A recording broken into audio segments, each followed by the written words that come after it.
आइए जानते हैं आज की कुछ प्रमुख अंतर्राष्ट्रीय खबरों को। उससे पहले एक नजर आज के हेडलाइंस पर। जम्मू कश्मीर में जारी मुठभेड़ में 8 आतंकी ढेर। डीजीपी ने प्रेस कॉन्फ्रेंस में कहा, इस साल मारे गए 120 आतंकवादी। 10 सैनिकों की रिहाई के बाद बोला चीन, हमने किसी भी भारतीय जवान को नहीं पकड़ा। चीन को मुंहतोड़ जवाब देगा भारत। पीएम मोदी के नेतृत्व में सर्वदलीय बैठक। सैनिक के पिता का वीडियो ट्वीट कर राहुल का हमला। पीएम को बचाने झूठ बोलकर शहीदों का अपमान कर रहे मंत्री। दिल्ली के स्वास्थ्य मंत्री सत्येंद्र जैन को दी जाएगी प्लाज्मा थेरेपी। कोरोना वायरस से है संक्रमित। नेपाल के नए नक्शे को राष्ट्रपति की मंजूरी के बाद नेपाली सेना ने भारतीय सीमा पर बनाई चौकियां। अगस्त 2021 में बनेगा संयुक्त राष्ट्र सुरक्षा परिषद का अध्यक्ष भारत। लद्दाख से आई खुशखबरी। गलवान घाटी में तैयार हुआ वह पुल जिसे रोकना चाहता था चीन। ऑस्ट्रेलिया में सरकारी और निजी क्षेत्र पर बड़ा साइबर अटैक। हमले के पीछे कोई देश, लेकिन प्रधानमंत्री मॉरिशस ने नाम का खुलासा नहीं किया। जावेद अख्तर ने कंगना रनौत से कहा, तुम्हारे पास सुसाइड के अलावा कोई रास्ता नहीं बचेगा। और चाइनीज कंपनी वीवो के साथ आईपीएल का करार खत्म करने पर बीसीसीआई ने ये क्या कह दिया।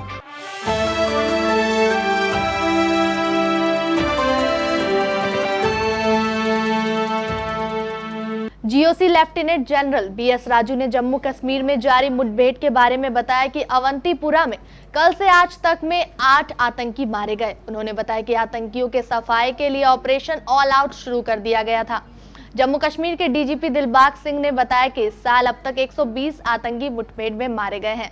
बीएस राजू ने कहा कि मैं जम्मू कश्मीर की जनता को धन्यवाद देना चाहता हूं कि वे यहां शांति चाहते हैं। मैं उन्हें आश्वासन देना चाहता हूं कि कुछ महीनों में वे यहां सब कुछ सामान्य पाएंगे।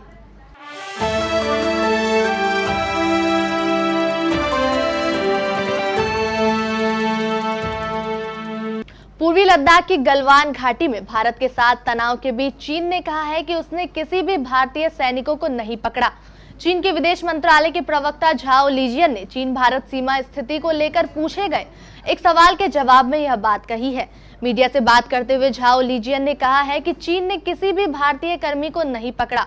बता दें कि पूर्वी लद्दाख की गलवान घाटी में सोमवार रात हुई हिंसक झड़प में 20 भारतीय जवान शहीद हो गए थे, जबकि बड़ी संख्या में चीनी सैनिक भी हताहत हुए हैं। भारत में चीनी सामानों के बहिष्कार और नई दिल्ली में डंपिंग रोधी जांच शुरू किए जाने की संभावना को लेकर पूछे गए एक सवाल में झाओ ने कहा कि चीन अपने द्विपक्षीय संबंधों को महत्व देता है। आशा है कि भारत द्विपक्षीय संबंधों को दीर्घकालिक बनाए रखने के लिए चीन के साथ काम करेगा। झाओ ने कहा कि मैं गलवान घाटी में गंभीर स्थिति के बारे में इस बात को दोहराना पसंद करता हूं कि सही और गलत बहुत स्पष्ट है।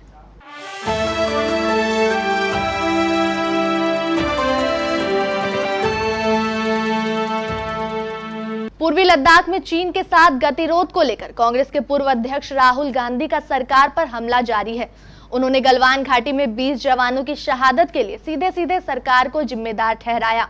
राहुल ने कहा कि सरकार की गहरी नींद में होने की कीमत जवानों को चुकानी पड़ी और सरकार के मंत्री इस मुद्दे पर प्रधानमंत्री नरेंद्र मोदी को बचाने के लिए झूठ बोलकर शहीदों का अपमान कर रहे हैं। उन्होंने गलवान घाटी की हिंसक झड़प में घायल हुए एक जवान के पिता के बयान से जुड़ा वीडियो शेयर करते हुए ट्वीट किया, यह देखकर दुख होता है कि भारत सरकार के वरिष्ठ मंत्री प्रधानमंत्री को बचाने के लिए झूठ बोलने पर उतर आए हैं। अपने झूठ से हमारे शहीदों का अपमान मत करिए।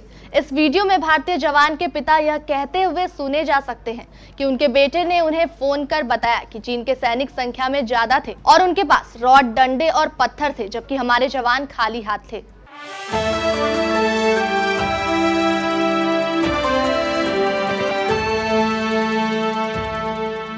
कोरोना वायरस से संक्रमित दिल्ली के स्वास्थ्य मंत्री सत्येंद्र जैन को प्लाज्मा थेरेपी दी जाएगी। उनकी तबीयत को देखते हुए डॉक्टरों ने यह फैसला किया है। इसके लिए उनके साकेत स्थित मैक्स अस्पताल में शिफ्ट किया जा रहा है। शुक्रवार को सत्येंद्र जैन की तबीयत ज्यादा बिगड़ गई, जिसके चलते उन्हें ऑक्सीजन सपोर्ट पर रखना पड़ा। जानकारी के मुताबिक जैन को सांस लेने में बहुत दिक्कत आ रही है। वहीं उनका बुखार लगातार बना हुआ है। डॉक्टरों का कहना है कि उनका निमोनिया भी बढ़ गया है। सत्येंद्र जैन को सोमवार की रात तेज बुखार और सांस लेने में दिक्कत होने पर Rajiv Gandhi super speciality hospital में एडमिट करवाया गया था। मंगलवार की सुबह उनका कोरोना टेस्ट किया गया, तब उनकी रिपोर्ट नेगेटिव आई थी। इसके बाद दूसरी बार उनका कोरोना टेस्ट हुआ और वह रिपोर्ट में पॉजिटिव पाए गए। इससे पहले आम आदमी पार्टी की कालकाजी विधानसभा से विधायक आतिशी भी कोरोना पॉजिटिव पाई जा चुकी हैं। बुधवार को उनके कोरोना पॉजिटिव होने की जानकारी आई थी।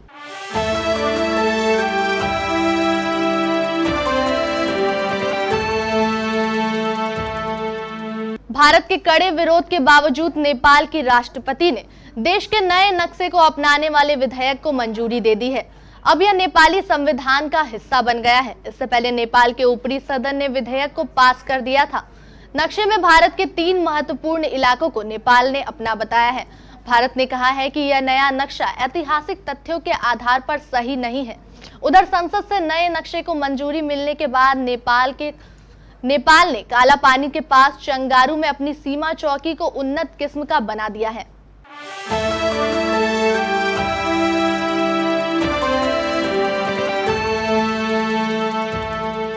संयुक्त राष्ट्र सुरक्षा परिषद के अस्थायी सदस्य के तौर पर चुना गया भारत अगस्त 2021 में 15 देशों वाली शक्तिशाली परिषद के अध्यक्ष पद की जिम्मेदारी निभाएगा। हर सदस्य देश बारी बारी से 1 माह के लिए परिषद की अध्यक्षता करता है। संयुक्त राष्ट्र प्रवक्ता के कार्यालय से जारी सूचना के अनुसार भारत अगले साल अगस्त में परिषद की अध्यक्षता करेगा।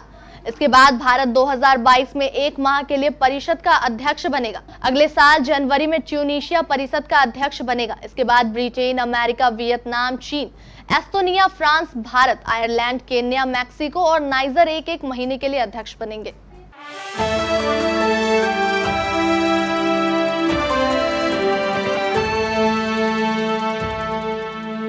पूर्वी लद्दाख की गलवान घाटी में सेना के इंजीनियर्स ने 60 मीटर लंबे उस पुल का निर्माण पूरा कर लिया जिसे चीन रोकना चाहता था। गलवान नदी पर बने इस पुल से संवेदनशील सेक्टर में भारत की स्थिति बेहद मजबूत हो गई है। इस पुल की मदद से अब सैनिक नदी में वाहनों के साथ आर पार जा सकते हैं और 255 किलोमीटर लंबे स्ट्रेटेजिक डीबीओ रोड की सुरक्षा कर सकते हैं। यह सड़क दरबुक से दौलत बेग ओल्डी में भारत के आखिरी पोस्ट तक जाती है, जो काराकोरम के पास है। वरिष्ठ अधिकारियों ने हिंदुस्तान टाइम्स को यह जानकारी दी। इस पुल की वजह से भी चीन बौखलाया हुआ है। मई में उसके सैनिकों ने बड़ी संख्या में एलएसी पर आने की एक वजह यह पुल भी है, जिसे वह नहीं बनने देना चाहता था, क्योंकि वह जानता है कि इस पुल से यहाँ भारत की स्थिति और मजबूत हो गई।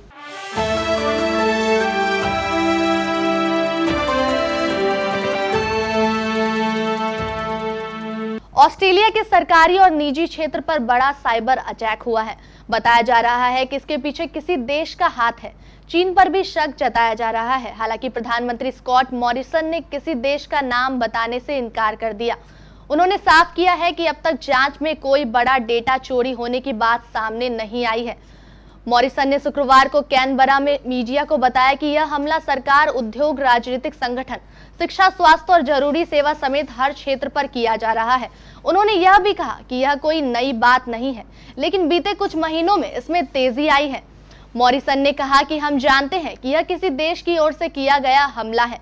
इसका तरीका यह साबित करता है कि ऑस्ट्रेलियाई सरकार इसके प्रति सचेत है और आगाह भी कर रही है। उन्होंने कहा कि ऑस्ट्रेलिया अपने करीबी सहयोगियों और साझेदारों के साथ इस खतरे पर काम कर रही है।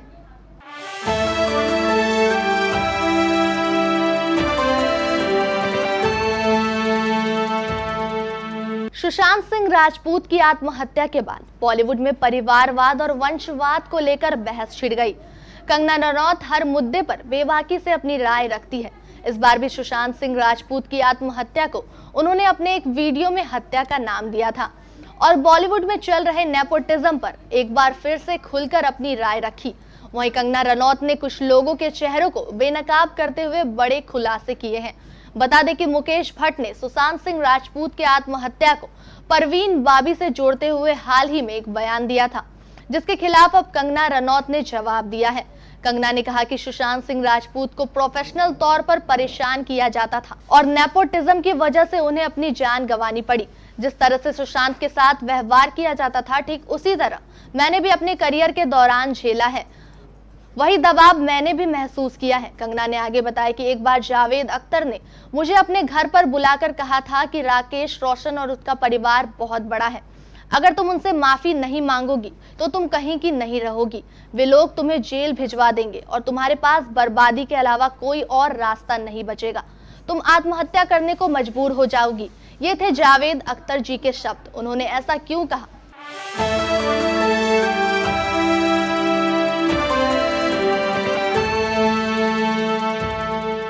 भारत चीन सीमा पर मचे विवाद के बीच देश में चाइनीज प्रोडक्ट के बायकॉट की मांग जोरों से चल रही है। इसी बीच लोगों का यह भी कहना है कि हमें चाइनीज कंपनियों से सारे संबंध तोड़ लेने चाहिए। इस मसले पर अब इंडियन क्रिकेट बोर्ड का बयान भी आया है।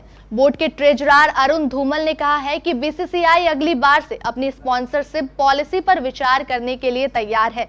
हालांकि उन्होंने साफ किया है कि वो आईपीएल की टाइटल स्पॉन्सर वीवो को हटाने का कोई प्लान नहीं बना रहे।